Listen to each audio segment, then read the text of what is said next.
Well, greetings, everybody. Welcome once again to the RecPoker podcast. I'm your host, Steve Fredland, and we are on episode 87 already. Today, we're going to be sharing the first of two parts of an interview with Minnesota Poker Hall of Famer Mike Schneider.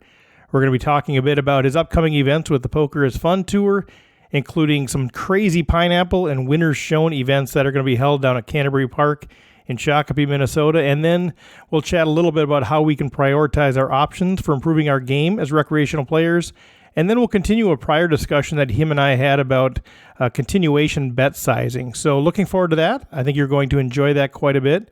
I want to also thank some folks that have been doing some RecPoker promotion. We had some great shots of Stacy Nelson at Running Aces, Rob Washam at the World Series of Poker main event, where he was actually playing a bit with Jason Mercier, and he got a little bit of coverage on ESPN2 at a outer feature table. And also Chad McVean, who was at the World Series of Poker and took his picture with Scott Blumstein, who was last year's main event champion. So you can see all of those pictures out on Twitter at the @RecPoker account. So thanks to you guys for wearing the patches, wearing the shirts. Looks great out there, and we're getting a number of inquiries, and we're continuing to grow the show because of you guys. So thanks for that. And I also want to take a second to thank our sponsor, Running Aces. And once you hear this commercial from them, we'll come back and you will hear part one of my new interview with Minnesota Poker Hall of Famer Mike Schneider.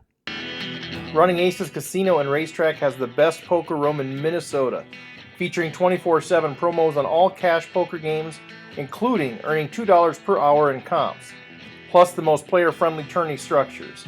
Visit runaces.com for daily promotions and the tournament calendar. Running Aces Casino and Racetrack, the official sponsor of RecPoker. All right, well, everybody, as promised, I am here with, at least over phone, with Minnesota Hall of Famer, Poker is Fun Tour founder Mike Schneider. And first of all, Mike, as always, thanks for being so gracious with your time. Yep, yeah, no problem. It's a pleasure to be here speaking with you. I was looking forward to this. Thanks. And we've had a number of episodes. I don't know where we are, like 85 or 90 different episodes. And still, the interview that we did with you, which I believe was episode 30, is still our most listened to episode. So there's a hunger out there, and people keep saying, when are you going to get Mike back on? When are you going to get Mike back on? So people love hearing from you and the insight that you have.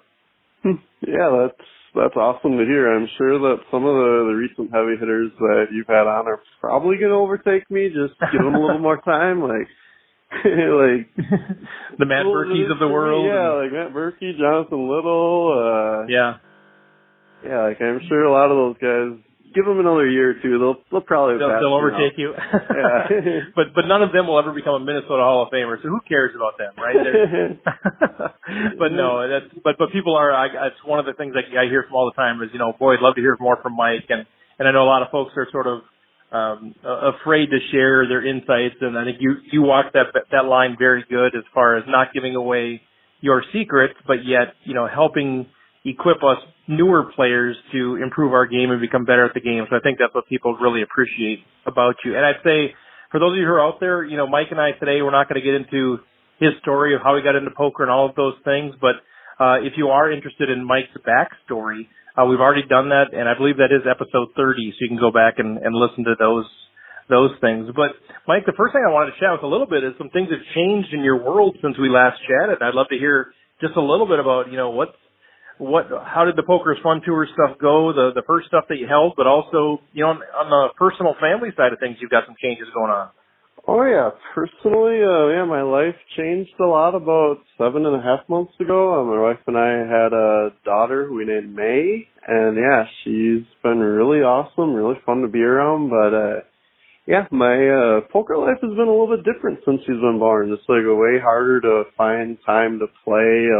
When I'm playing, I feel like I'm a lot more tired than I used to be, and it's been a tricky transition so far, trying to balance it. She sleeps really well at night, but doesn't like going to bed early. So even this past week, we've had 2 nights where she'll fall asleep at 8, wake up at 9, and then just want to be up till 12 or 1 at night, which fortunately I can kind of handle that, minus the fact that if I'm letting my wife sleep because she has work tomorrow, but then this was supposed to be time I could be doing some work, but I'm not, and it's been tricky to say the least. And people that don't have kids, it's hard to really explain the schedule, you're not always in control of your schedule, and even just the emotional and physical draining toll that it can take to be a new parent, it's tougher than people realize. Yeah, that'd be like the number one thing I'd tell a new parent. Whatever expectations you have going into the day, just get rid of them. Your day's never going to go how you envisioned it, so stop envisioning and just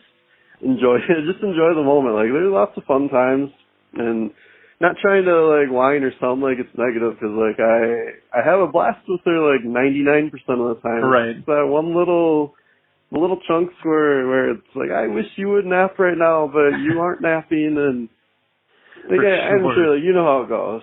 Oh, I know how it goes. I've been through the journey. I've had 3 kids, including twins first. It's a lot of work, and I think the biggest key is just being flexible enough to adjust to it. I think a lot of folks, I think especially guys, struggle a little bit with having kids and thinking it's not going to change their world until they try to hang on to everything that they did before and the way that they did it before. And I think that's where it can be really difficult. I think you just have to accept the fact that your world is going to change, and then try to engage it and enjoy it as much as possible. And like you said, most of the time, it's an absolute something you'd never trade. Oh yeah, yep. I think you nailed that perfectly. And so now the Poker's Fun Tour. Now you've had a few events in the past, and then you've kind of gone back and you've looked at what's next, and you got some things coming up. So talk a little bit about what you did before, what you learned from that, and now what's coming up.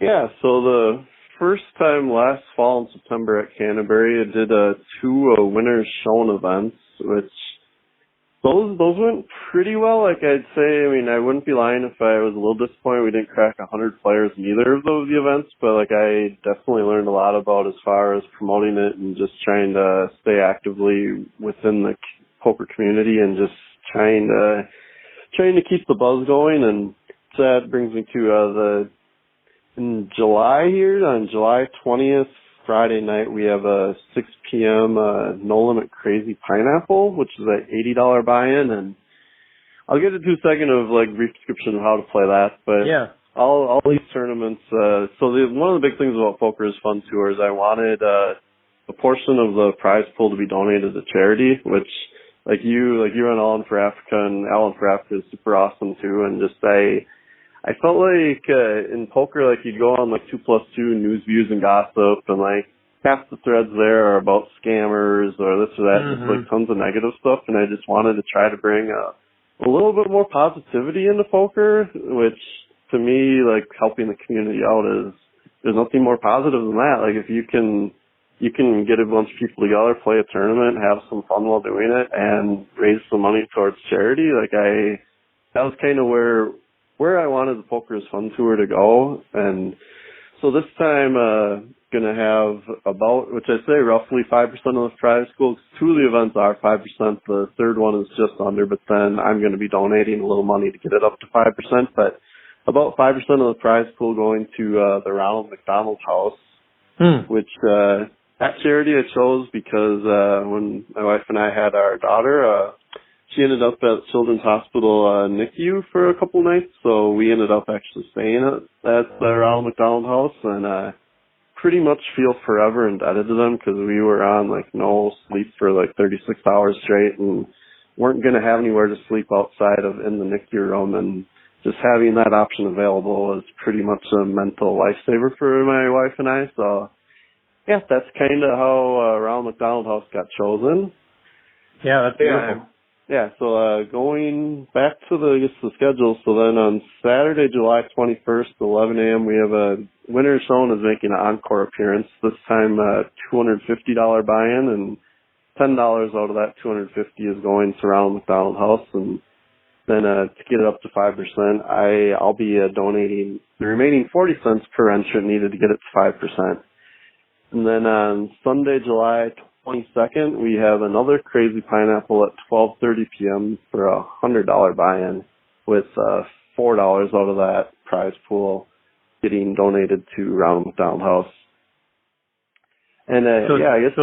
It's a Friday, a Saturday, and a Sunday. One each day. Crazy Pineapple, winner shown, Crazy Pineapple. Yeah, yep. So July 20 to 22, and Yeah, like this time, just one of the feedback I got from the first tournament, the buy-ins are like $180 and $450. Like one of the feedback that Canterbury got and I got was tournament, the buy-in prices for something new was just a little too high for a lot of the players that I'm trying to reach feel comfortable trying something new. So that's why this time coming in at a little smaller price points, especially for Crazy Pineapple, which one of the things I'm excited about, I think this will be the first time Crazy Pineapple's ever been played in a Minnesota casino. I mean, I could be wrong about that, but as far as I'm aware, it is. Which, then to give your viewers that may not know what Crazy Pineapple is, it's very, very similar to Texas Hold'em.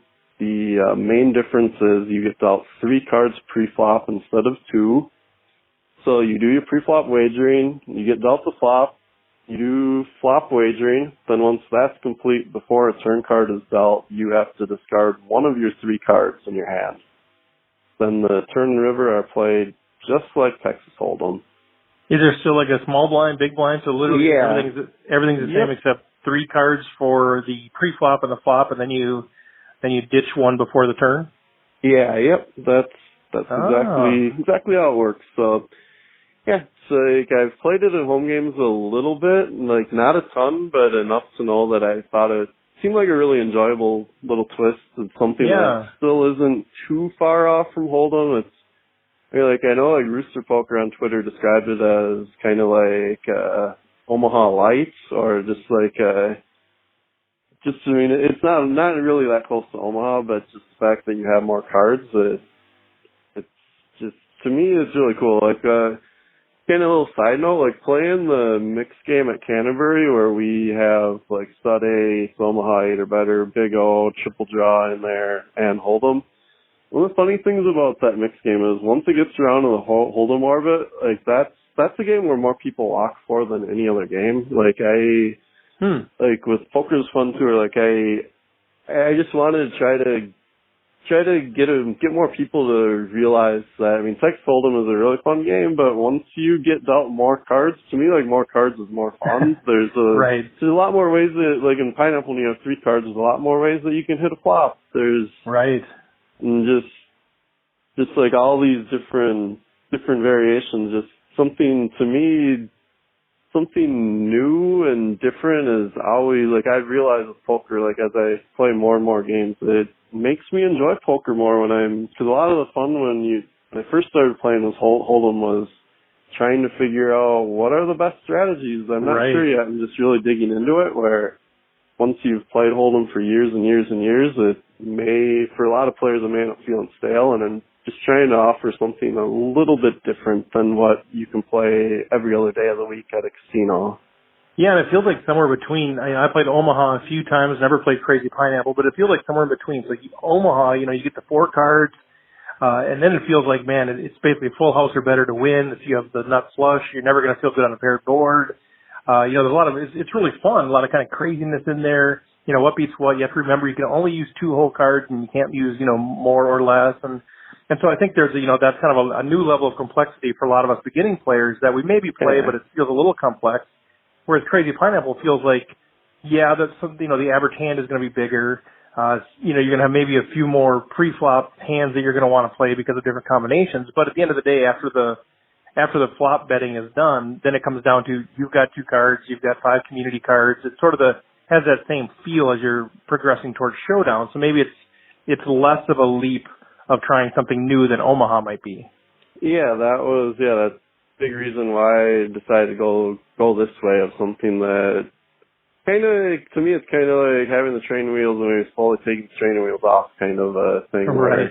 And plus, at the same time, though, with nobody having played this game before, like if you're a player that's never played it before, you can enter the tournament. No, you're playing with 8 or 9 other people at the table that, likewise, this is probably the first time they've ever played of it. So it's, like, I know, like, one of my biggest poker regrets, actually, was, like, years and years ago when I played high stakes and limit Hold'em games at Commerce, and around that time was when a lot of more mixed games started. Like, there would be, like, a Hold'em triple draw game or just, like, a 5-game mix or whatever, and I was too intimidated to just try the other games because I assumed everybody else in the game was an expert at it, or they've been playing for years or whatever, and I just didn't want to give it a chance, where in hindsight, I really wish I would have just sat down and played and probably saw that they weren't too much further along than me, and the fact that most of these games, once you have a solid fundamental poker mind, it's not really too hard to transition from one game to the other. I feel like going from knowing how to play 0 to 1 game takes a lot more time than from 1 to 2 or 1 to 5 games. It's just once you have a solid fundamentals down, it's all just math and card sense, and once you have that card sense, it's not hard to pick up the different nuances. Right, certainly, a lot of the things stay the same. You're still considering, where you are at the stage of the tournament, what's your stack size, what's the player type you're against. I mean, a lot of those things are still the same considerations. It's just a few more combinations of what the hands could be, and your ranges change a little bit. Yeah. No, that sounds great. So the 20th, 21st, and 22nd are Friday, Saturday, Sunday. Again, Crazy Pineapple on the Friday and the Sunday. Yep. Winner shown on a Saturday, which I wasn't able to play the first time around, and I won't be able to this time because my daughter's graduation open house. I'm super bummed.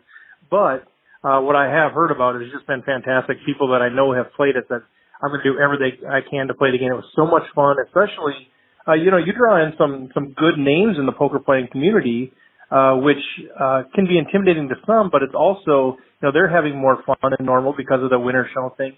But you also get to see what they're playing, how they're playing it, and I think that could be really insightful for us newer players. It's almost like getting a poker lesson to go there and spend a few hours and see what people are doing and how they're playing things and what their ranges are. So I would really encourage people to go check that out just from a fun perspective, but also go in with a learning attitude. Yeah, I would say, I guess we talked about Pineapple the whole time. Winner's shown of that, I was amazed by just how awesome the environment was both the days there. Like, everybody just seemed way more lighthearted. Like, nothing wrong with being on an iPad or an iPhone or any of those while playing tournaments, but just due to the fact that if you watched the whole hand and had your attention on the table, you got to see the outcome every hand. It just made it so that people weren't really using their technology. They were way more engaged, way more talkative and chatty, and just the whole environment seemed a lot more laid back and friendly and fun, which I mean, playing serious tournaments they're great, especially if there's like a huge prize pool. I understand that it's natural to want to be serious because there's a lot of money to play for, but it was a nice little step back to feel like it was an environment that felt a lot more like if you were getting together with 6 friends and playing in some of these baseballs, which I think that'll should be the environment this time around. And I guess one other thing too, I'd say, like, I know like some people might feel like they're afraid to play Winner's Shown because they don't want to show other people how they play too. But I would say if that's your fear, like if you're a regular player, like maybe consider playing, but try playing a different way than you normally play. Like if you're a guy that generally always has it and you think people are aware of that, maybe show up with the attitude, I'm going to play really aggressive and bluff just to give my other regular players that play something new to think about so they may not think of me as a huge nit. Or vice versa, if you play really aggressively most of the time, maybe show up to this tournament and try to rein it in a little so your opponents will be like, oh, he isn't an aggressive maniac. He actually has it when he does that. Every time he shows down, right. Yeah, you can definitely, like, if that's your fear and a reason why you wouldn't want to show up, I'd say put it aside and just play this tournament with the attitude of you're going to show them something new. Right, and like I said, I think, I'm just such an inquisitive guy, and I love the idea of learning. And as somebody who's not going to be paying a lot for coaching lessons and that sort of thing, to be able to go there, see how people play hands, and even if it's not to, make a mental note about how that particular person plays, just the idea of saying, wow, so this is interesting. I never really considered, 3-betting with ace-4 suited.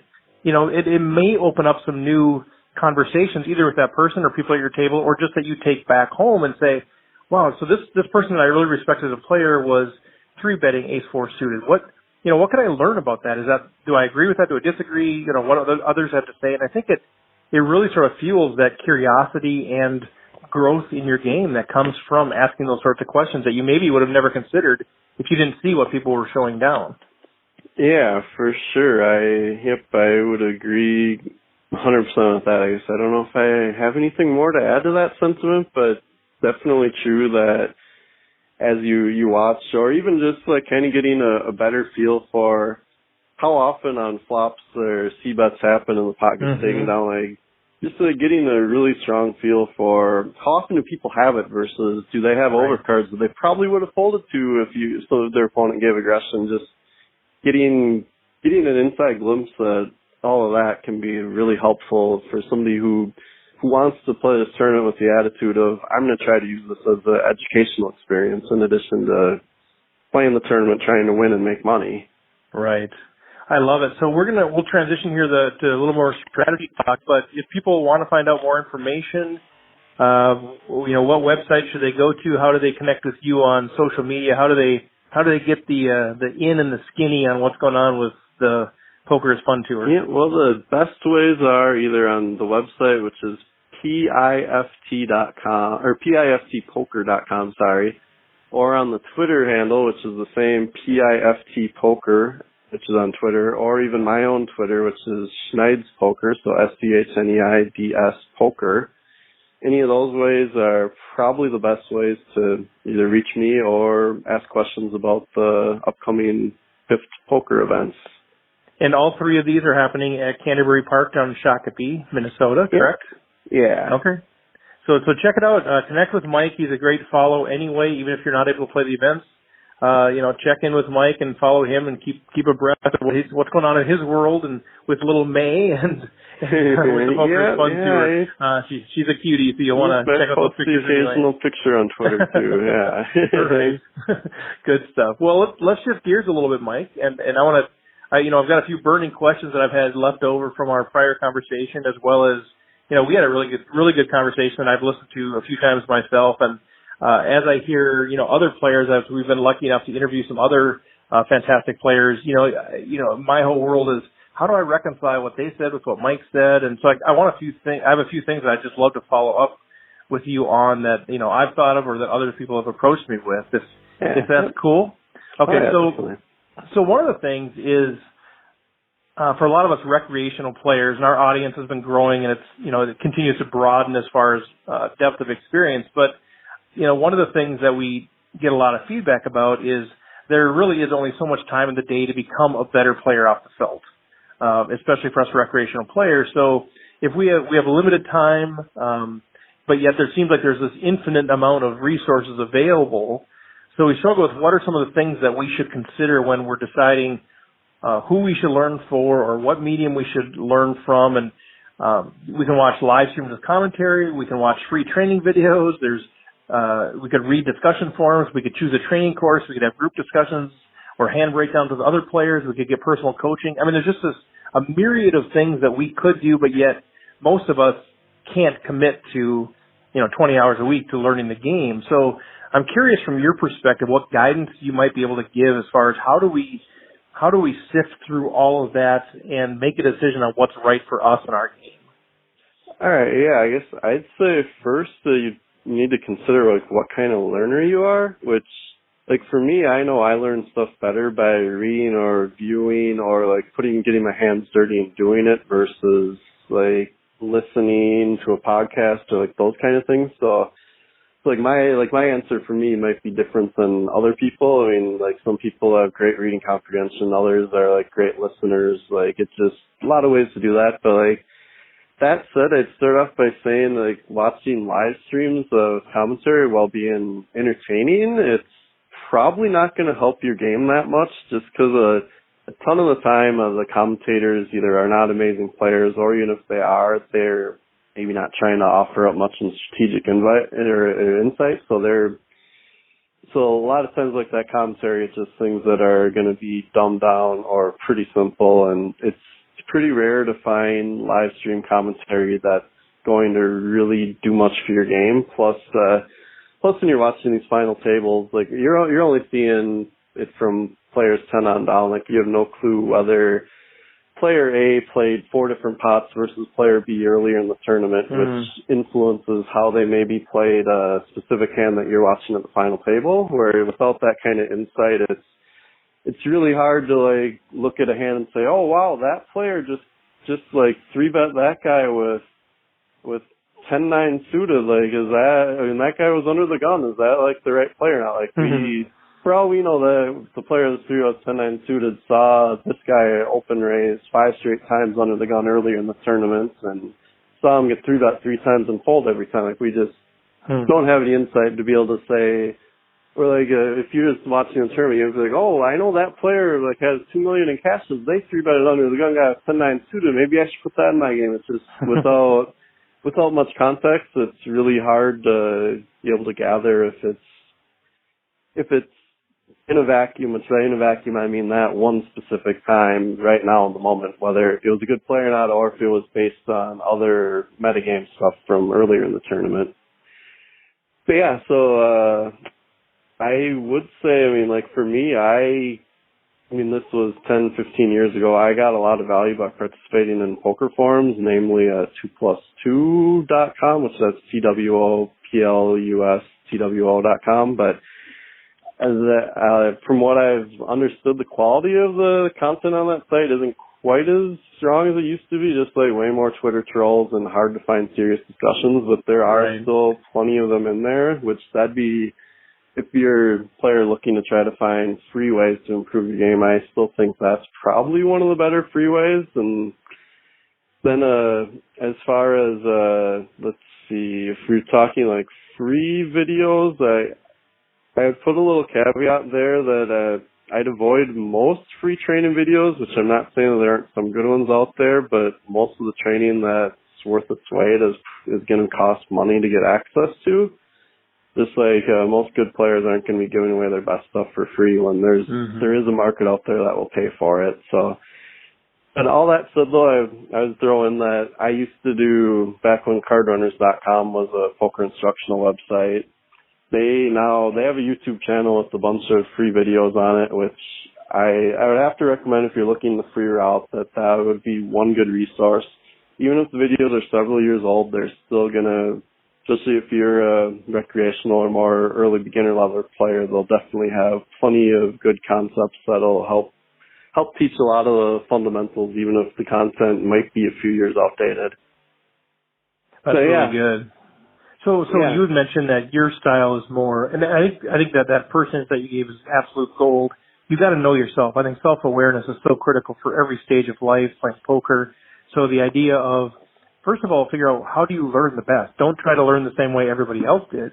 How do you learn the best, and then optimize your training plan within that. And so with that, you said, you're more of a hands-on, roll up your sleeves, kind of get dirty and do it. Does that mean, for you, it's really just getting your own reps and actually just playing the game? Or was there a way that you sort of did intentional training?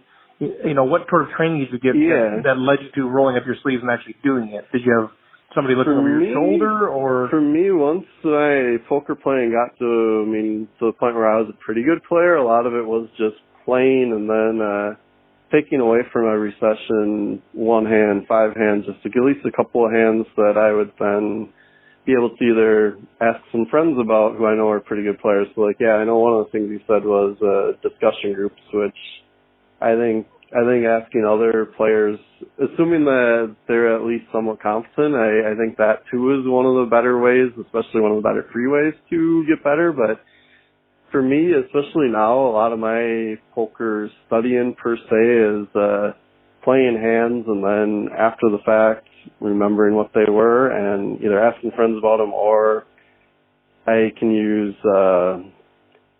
different programs such as Combinator is a good one, especially when trying to analyze range versus range, which is kind of like the big way that people are approaching no limit hold'em these days.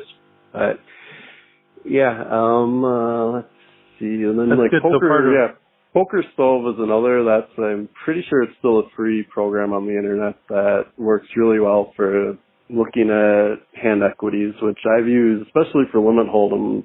Over the years, I've used Poker Stove a ton, which even that works great too for no limit tournaments, looking at, especially after the fact, let's say you shoved all, a guy open raised and you shoved all in pre-flop with pocket eights, you can then go back and be I think he'll probably call with this hand, that hand, and then you can see how eights do against that whole range of hands.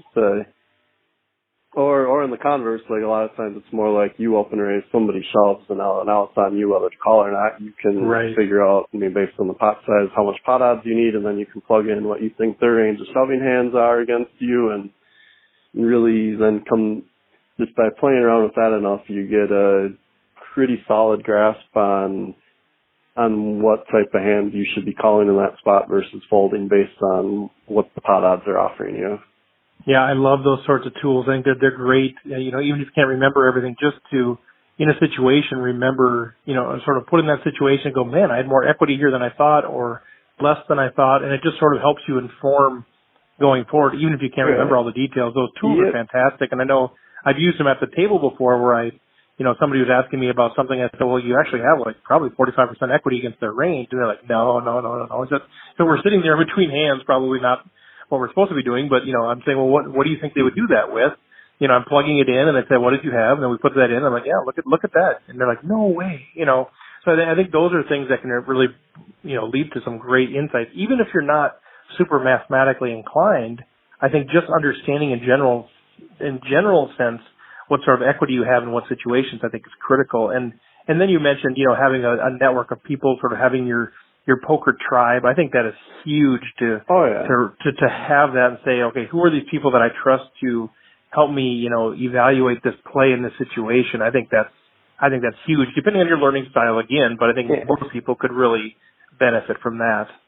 Oh yeah, the whole poker tribe thing, not only huge for your developing your game, but just huge mentally too. Like it's great. Like if I have a bad week, I can tell my poker bros about it and not carry it to the family and take it out on them. Like there's a filter. It's nice with like other like-minded people that have like been there before through the highs and the lows. Just like a little. I mean, not like venting, whining stuff, but a little bit of that too. Right. But they know the feeling when the guy hits the river 10 against your pocket kings. They know what that feels like versus trying to explain to somebody that doesn't play. You know, you're explaining to May. May's going to grow up with all these bad news stories. You won't believe, what happened to me. You know, no, I think that's fantastic. Well, let me shift gears to another question I have for you.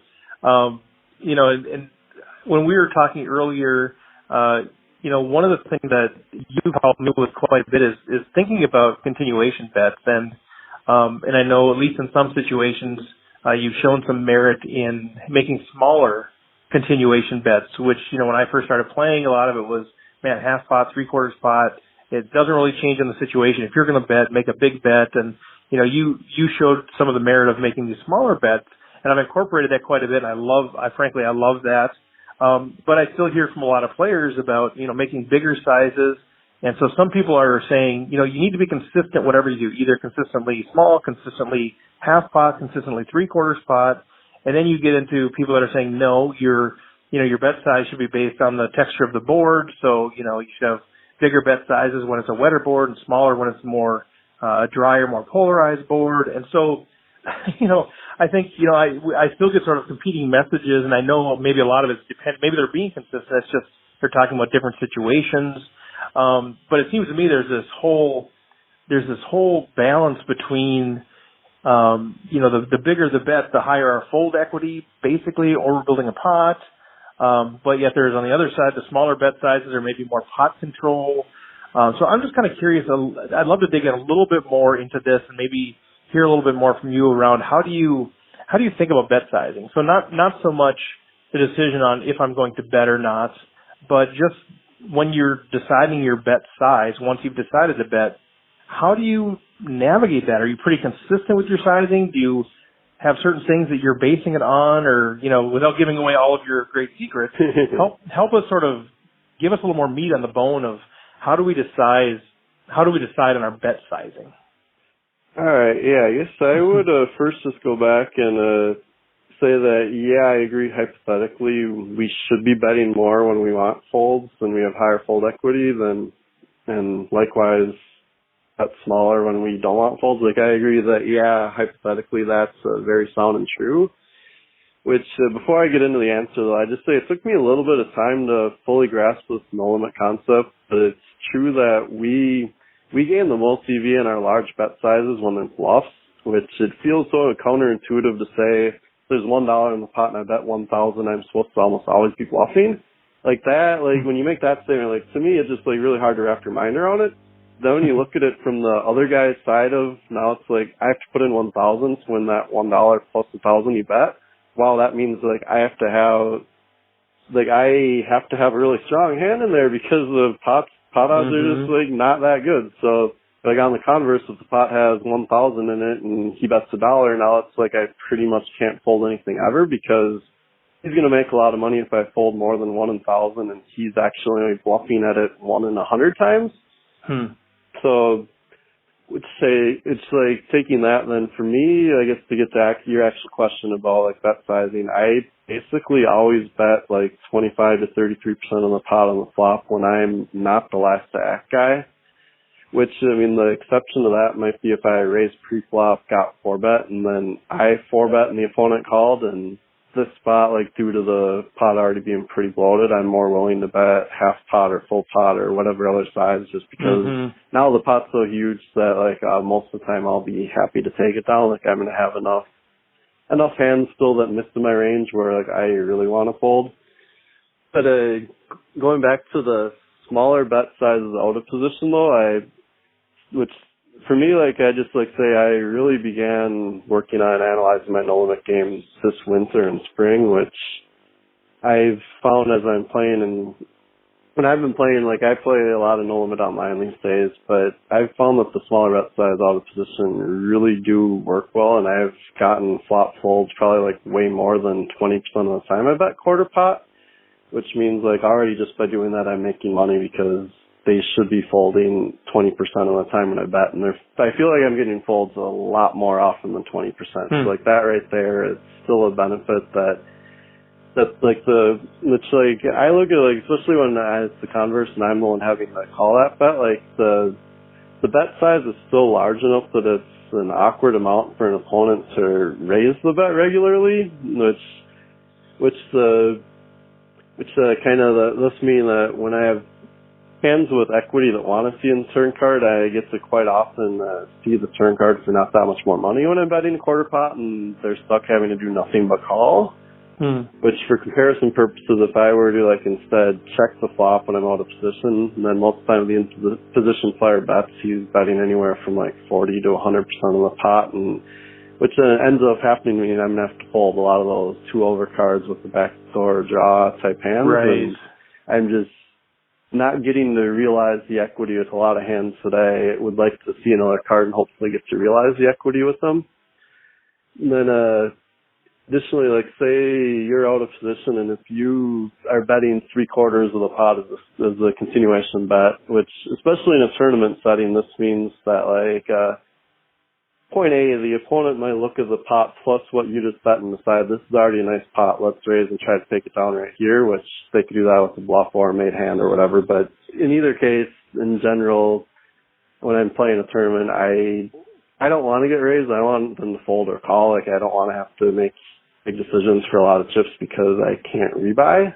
So just part of the whole small ball aspect of not, like at least I know for me anyway, like when people bet larger amounts like that, especially if you have like 30 big blinds, that's the attitude I'll often say, like, oh, there's like a decent amount, I can't call, my own choice is all in or fold. And I think that it's more conducive to not really make them have to decide to go all in against you in a tournament. So it's almost serving like a blocker bet in a sense. Yeah. Partially. And then does that actually... Go ahead. No, go ahead. Actually, no, yeah, then that concept of kind of being a blocker bet would lead me to point B of when you do get called on the flop after betting a quarter pot, if you want to bluff or semi-bluff on the turn, now you get to risk way less your chips to do so compared to if you had bet half pot or 3/4 pot. Just the larger the pot, the more you got to bet on the next street kind of thing. So by betting the smaller amount, it makes it easy to do a second or a third barrel as a bluff without having to put every single chip in front of you that you got like into the pot. So that's kind of the other major benefit of when you're out of position, keeping the bets small on the flop, just because when you get called, now you can bet you can bet less on the turn as a bluff compared to if you had bet a large pop or a large flop bet. Now you have to bet even more on the turn. So just the whole keeping everything small makes your bluffs cheaper on later streets too. And so if you have, if you have a big made hand and you're sort of wanting to extract value, I assume, you'd stay consistent and, with the smaller bet sizing and just the reality is you maybe aren't going to win as big of a pot when you win, but, so you're losing a little upside potential, but the offset is that you're reducing your downside risk. And so you're basically just saying this allows me to play with less variance throughout a tournament. Yep, I'm a lot of this smaller out of position pot betting. It wasn't me that discovered it. I have some friends that use PO Solver a lot and Munker a lot, and they ran tons of sims, and all these different computer solvers are all pretty much saying when you're out of position, the highest EV line you can take to protect your entire range of hands is by doing those smaller bets. Because, when you bring up the whole, if you have a big hand and you're maybe losing a little bit of value because you're getting called for smaller amounts there, that value loss is getting offset by the value you're gaining with your either missed hands that succeed at bluffing for cheaper, or they get called down but you didn't lose as much bluffing, or those marginal made hands where the players will call the smaller bets and you win, but if you bet larger they fold. All those different spots combined, I'm thinking of your range versus their range. You're coming out the most ahead, even if with your monsters you are not gaining quite as much value as you maybe could have if you had bet 2/3 of pot. Right, and the reality is you're going to have far less monsters than you are going to have marginal made hands or bluffs. Yep, yeah, that's kind of the the thing, which for every time you have a huge hand, you're gonna not have a huge hand 4, 5, 6. Right. In a lot of tournaments, it feels 20 times. So is this specifically now referring to just out of position? I mean, does your strategy on bet sizing change a bit if you're the pre-flop aggressor and you're in position? Yeah, yep, it does. Yeah, okay. When in position, on the flop, I'm still mostly betting 25 to 33% of the pot size, but if they call on the flop and then on the turn and river, it's on for any range of bet sizes.